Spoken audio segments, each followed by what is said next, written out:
Hey, what's going on? Hey, we're back at Lazy Day Farm. Uh, so Marx started making Lazy Day Farms and another playset called Happy Day Farms right around the same time, the late 1950s. Now, I, I I'm I think if I remember right, the only difference between the two farm sets, is that I think Lazy Day Farms that we have here, uh, you could get out of the Montgomery Ward catalog, and Happy Day Farms was the Sears catalog, and this is like 1958, and that's what this set. That's the year that this set is from, and these are the original. These these really beautiful creamy white figures is how I would describe them. They have a real soft feel to them. Um, they are really nice, really cool pieces. So let's talk about the names. Happy Days Farm and Lazy Days Farm. So if you've worked on a farm or a ranch, uh, you know that there's not many lazy days, um, unless you do it the way my uncle did, which was start at 4:30 and do as much or everything, all the big work, all the main jobs by 10 a.m. And then, that's what I didn't mention is that in addition to the ranch, my uncle had a full-time successful business outside of the ranch in town. Um, so he owned a business in town and had employees and had managers and had the whole thing. And that was where he essentially went to work, maybe 3 or 4 days a week, maybe 2 or 3 days a week. I don't know. He had an office there, but he wasn't there every day. But he was the owner of the company, so he would get up every day, I think about 4, and was in the kitchen making coffee and moving around at 4:30, and then out of the house working at 4:30. You know what I mean? He did all the early stuff, all the morning stuff, right when I before I was awake, an hour or two before I was awake, and then he um, he would be gone, and once he was gone for the day, I had chores to do, and I was largely unsupervised. I mean, completely unsupervised. When I was 14, he taught me how to drive the truck, and Three on the Tree. It was like this 1948 pickup truck, Ford, I think, Ford pickup truck, bright orange. And I could drive that all over the ranch anywhere I wanted, just wasn't supposed to take it out on the main road, except for emergencies every now and then for certain situations. But so yeah, not a lot of lazy days here. Happy days as well, because not a lot. It's not real happy around here. My aunt, who used to be really awesome and everything, she has completely changed, and she's scary to me. As a kid, I was kind of scared of her. Um, she's in the house all the time, so this is completely my domain, and this is where I became Tarzan of the cows, where I'm moving around all day doing my stuff, and these cows follow you everywhere you go, and certain ones do certain things. They're full on licking machines, man. If you put your hand there uh, and like rub on their nose, and they will just lick and lick and lick and lick, and it just licking on your hand for an hour straight. The slobber, bro.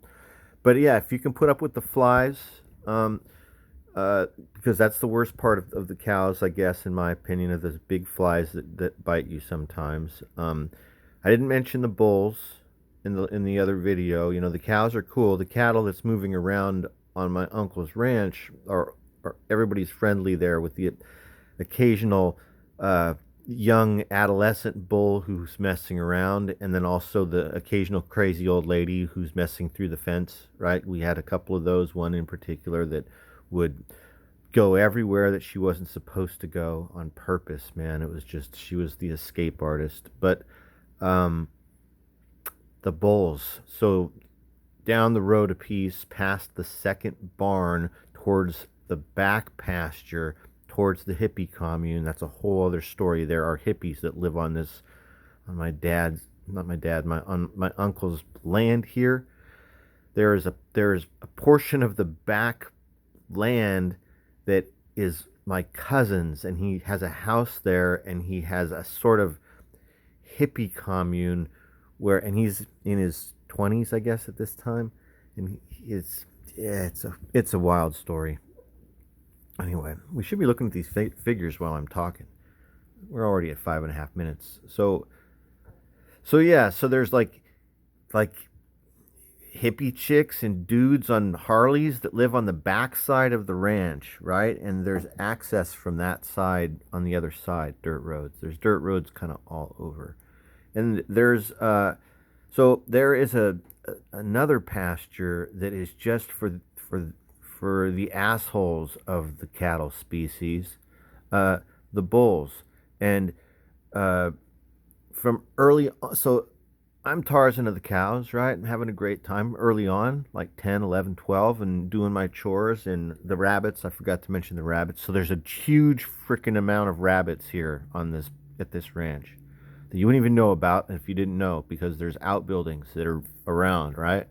And there's a big, huge rabbit hutch enclosure, and that was my main job. That was my first job. That was all you, man.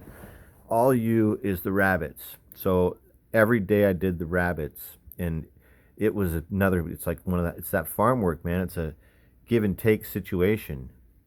It's like you have a great time feeding and taking care of these beautiful rabbits and everything, with these crazy Angora fur rabbits and everything, right? And then at the at the end of it all, you have to smash them on the head with an aluminum baseball bat and tear their skin off and sell it for money.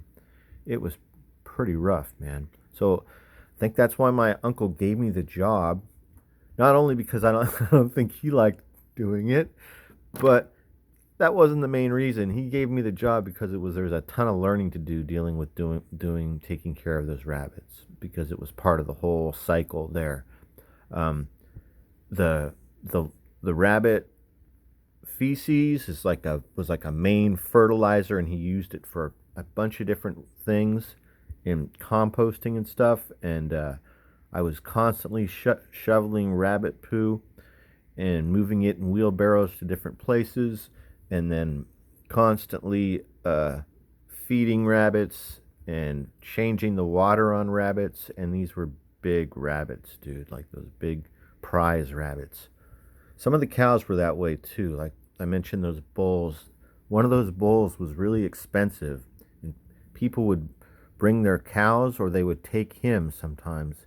Forget which. I think it was the latter. They would take him and then bring him back.